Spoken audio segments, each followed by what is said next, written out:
जय हिंद, जय भारत। और आप देख रहे हैं मेरे साथ सीसी न्यूज 24 चैनल। मैं इस समय मौजूद हूं भारत देश की राजधानी दिल्ली के अंदर और उपराज्यपाल सचिवालय के बाहर, कार्यालय के बाहर मौजूद हूं। और मेरे साथ मौजूद हैं दिल्ली प्रदेश अध्यक्ष जो कि शिवसेना पार्टी से संदीप चौधरी जी। बता दूं, बेगमपुर के अंदर जो आपराधिक घटनाएं लगातार बढ़ती जा रही हैं उसको लेकर के कहीं ना कहीं संदीप चौधरी जी ने जो अपनी बात रखनी चाहिए और आज राजनिवास सचिवालय के ऊपर पहुंचे हैं अपनी बात रखने के लिए। क्या मामला है संदीप जी जो आज आप यहाँ पर पहुंचे अपना कोई ज्ञापन देने के लिए? थाना बेगमपुर क्षेत्र में दिन बर दिन आपराधिक घटनाएं बढ़ रही हैं। जैसा कि जो मेन समस्या वहाँ की जो मैं बताता हूँ आपको, कि जैसे वहाँ पे अनऑथराइज कॉलोनीज हैं, जो कुछ तो चलो अभी पक्की हो रही हैं और कुछ पहले से मतलब अनऑथराइज है सारा एरिया। वहाँ पे कोई रजिस्ट्री वगैरह कम होती हैं, कुछ प्लॉटों की होती है, कुछ प्लॉटों की नहीं होती। तो इस तरह के जो प्लॉट्स हैं कोई ले लेता है, उसके बाद वहाँ पर पुलिस की मिलीभगत से जिसका प्लॉट है उसकी तरफ ध्यान न देकर जो डमी पेपर बनाकर आता है उसका साथ पुलिस देती है।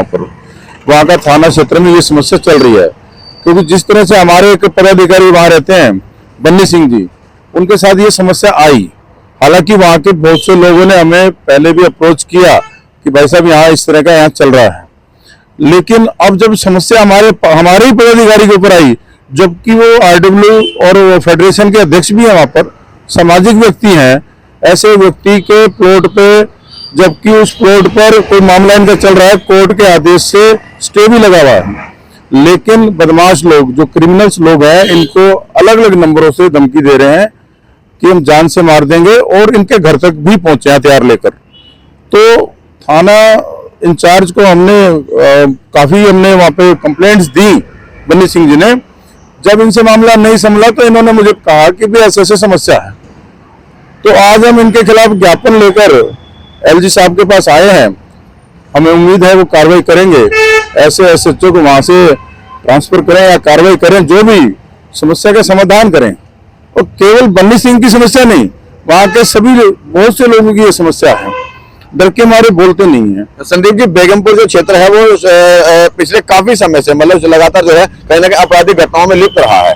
क्षेत्र के अंदर भी बहुत सारी आपराधिक घटनाएं, उनको लेकर भी आपने कोई अपनी बात रखी है या सिर्फ और सिर्फ इस मामले को? नहीं, बिल्कुल हमने ज्ञापन में लिखा है कि अन्य समस्याएं जो जैसे शराब की बिक्री और भी जो क्राइम आजकल हो रहे हैं सुरक्षा को लेकर, और अवैध तरीके से जो कब्जे हो रहे हैं, वो कब्जों का विषय बहुत बड़ा संगीन है। वहां पर जो प्लॉट, क्योंकि एक व्यक्ति इतने पैसे खर्च करके अपनी कमाई से प्लॉट लेता है, और ये जो भूमि माफिया और ये बदमाश लोग वहां पर आकर कब्जा करने की कोशिश करते हैं और कर भी लेते हैं, और इनके फैसले थाने में होते हैं, पैसे ले देकर काम होता है। बीट वाला आंख मूंद लेता है, क्योंकि जब तक एसएचओ उसको इंस्ट्रक्शन नहीं देंगे वो जाके नहीं रोकेंगे। और ज्यादातर काम ऐसे रात को भी हो रहे हैं, दिन में कंस्ट्रक्शन नहीं होती, रात को होती है, दिन में अपना साइड हो जाते हैं। और पुलिस को जब ये इन्फॉर्म करके 100 नंबर की कॉल की, पुलिस के आने से पहले वो भाग जाते हैं। अब उनको कैसे पता लगता है कि पुलिस आ रही है? फिर दोबारा आते हैं। अब सारा दिन तो कोई चौकसी नहीं करेगा ना प्लॉट की। तो इस तरह के अपराध वहां पर हो रहे हैं और किसी की भी जान वहां पर अब जा सकती है। ऐसा मामला वहां पर, ऐसे आपराधिक तत्व अलग अलग नामों से, एक तो कॉल इनके पास आया कि जेल से बोल रहा हूँ, कोई सफियाबाद से बोल रहा है, कोई कहां से बोल रहा है, कोई किसी गैंग से बोल रहा है। तो ये अपने परिवार के साथ रहते हैं, कल को इनके साथ कोई हादसा होगा कौन जिम्मेवार होगा? ये बात हमने एसएचओ को बोली है और बिल्कुल रिकॉर्डिंग के साथ पेन ड्राइव में हमने उनको दिया है, लेकिन कार्रवाई उन्होंने नहीं की। मजबूरन हमें आना पड़ा है। इस मामले को लेकर के जो पर्टिकुलर मामला आपके पास पहुंचा कि आपके जो कार्यकर्ता के साथ इस तरह का हादसा हो रहा है, उसको लेके आपने कभी एसएचओ से मिले वहां पे बेगमपुर थाने में? हाँ, ये खुद मिले हैं जाकर। उन्होंने कहा हम कर रहे हैं, लेकिन ठोस कार्रवाई अभी तक नहीं की। और जिन नंबरों से धमकी आ रही है उन नंबरों पे एक बार भी उन्होंने कॉल करके ये नहीं कहा भाई तुम्हें थाने में आकर बात करनी पड़ेगी, लेकिन हम कर रहे हैं, लेकिन उसका कोई रिजल्ट नहीं आ रहा है। इसीलिए आज शिवसेना दिल्ली की टीम आज एलजी साहब से मिलने के लिए आए थे। हमने ज्ञापन पत्र सौंपा है एलजी हाउस में और आगे की कार्रवाई देखते हैं क्या होती है। अब क्या आपको आश्वासन दिया है, क्या उम्मीद लग रही है, क्या बताया इन्होंने आपको? नहीं, अभी तो हमने ये यहाँ पे किया है, रिसीव करवाया है हमने एलजी ऑफिस में। अब आगे की कार्रवाई अगर नहीं होगा तो एक प्रदर्शन करेंगे हम वहाँ पे, थाने के बाहर भी करेंगे और अपना मुख्यालय पे भी करेंगे, पुलिस मुख्यालय पर। ठीक है।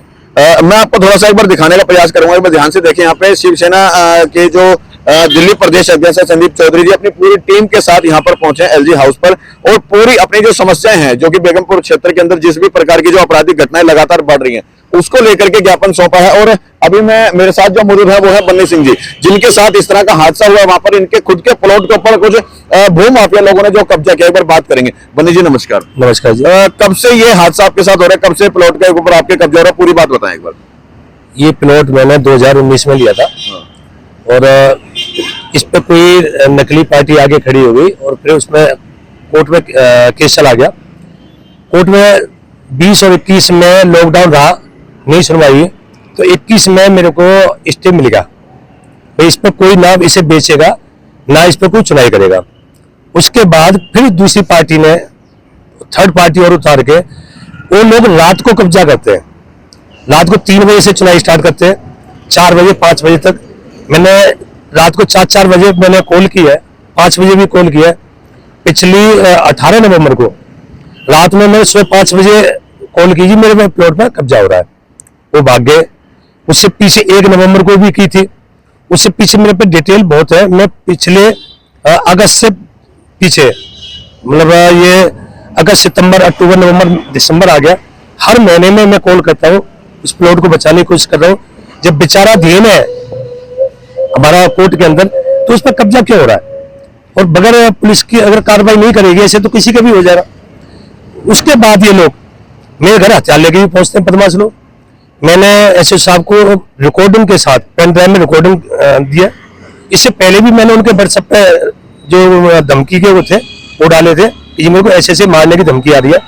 सरेआम बंदे कहते हैं तेरे को मार देंगे, तेरे लड़के को मार देंगे, तेरा लड़का बड़ा जाता हुआ। और अब एक चीज बताइए, मैं 50-52 साल का हो गया, मेरा काम मेरे प्लॉट की अपने प्लॉट की देखभाल तो बेटा ही करेगा, उसके नाम से कहते हैं मार देंगे इसको अगर वह प्लॉट पे गया तो। इस तरीके की धमकी आ रही है। और अभी हमारे दिल्ली प्रदेश अध्यक्ष साहब ने बताया था कई नंबरों से हकीकत में धमकी आ रही है और सारे नंबर में दे भी रखे। और ये बदमाश एक वहां पे बहुत बड़ा खौफ है बदमाशों का। हर एक आदमी आज डर के साए में जी रहा है, वहाँ पता नहीं किसको क्या गोली मार। जिस जगह आपका जो प्लॉट है वहां पर कोई सीसीटीवी कैमरा वगैरह लगा है क्या?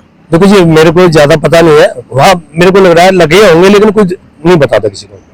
तो जब आपने कंप्लेंट की वहां पे एसएचओ को तो लगातार क्या आपको बताया गया? नहीं, साहब ने यही कहा था भाई हम काम कर रहे हैं, मतलब कोई बात नहीं हम करेंगे या काम करेंगे, लेकिन सही तरीके से तसल्ली बख्श कोई जवाब नहीं मिला। ठीक है।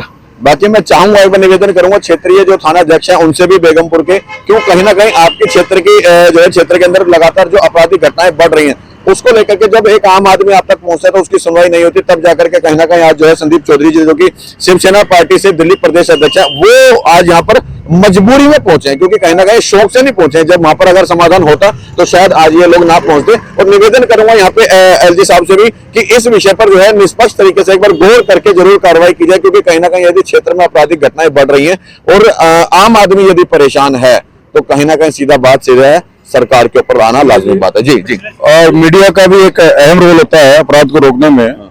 मैं भी आपसे निवेदन करूंगा कि आप एसएचओ साहब से जाकर पूछें इस विषय पर कि उन्होंने क्या कार्रवाई की, और इस विषय पर ही नहीं बाकी जो लोग भी प्रताड़ित हैं उस क्षेत्र के तो आप उनसे प्रश्न कर सकते हैं, शायद कुछ असर उनके ऊपर हो, डिपार्टमेंट कुछ काम करे। या फिर मैं एक व्यक्तिगत तौर पे आपके चैनल के माध्यम से भी कहना चाहूंगा कि मीडिया को भी थोड़ा सा जागरूक रहना चाहिए।